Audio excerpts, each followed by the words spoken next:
Hi, I'm Chris Colligan. I'm the Wildlife Coordinator for Greater Yellowstone Coalition.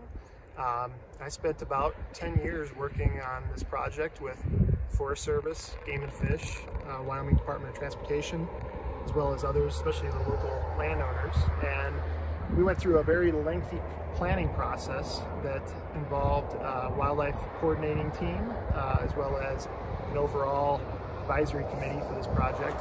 And we planned the 6 wildlife underpasses and 2 aquatic fish passages that are being built in. You can see behind me here, this is one of the large ungulate passages.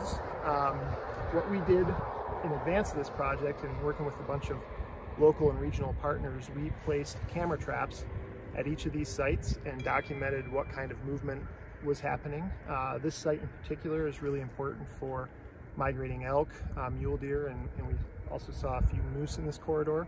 We're connecting public lands to public lands here between two mountain ranges, the Gros and the Snake River range, across the Snake River that you can see with this very busy highway that cuts through all of this important habitat.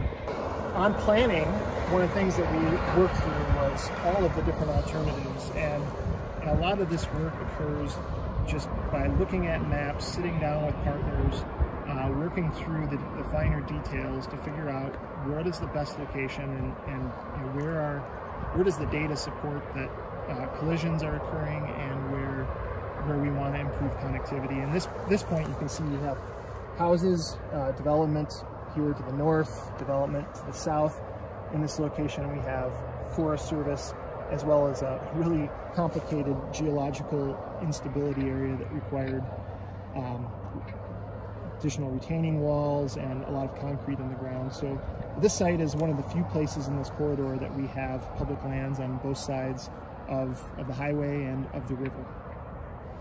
Great. Show us where we're at on the map, Chris. Okay, we're right on this road right here. This is an access road that goes up on Forest. The wildlife crossing structure is actually right about here. There's an existing pipe that was here that was for cattle movements and for some water rights that we monitored wildlife movement through. An undersized pipe that was facilitating movement of wildlife was forced through that small pipe. We're only improving on that with a large simple span bridge that should have at least 10 foot of clearance underneath it for wildlife movement. Great, thanks.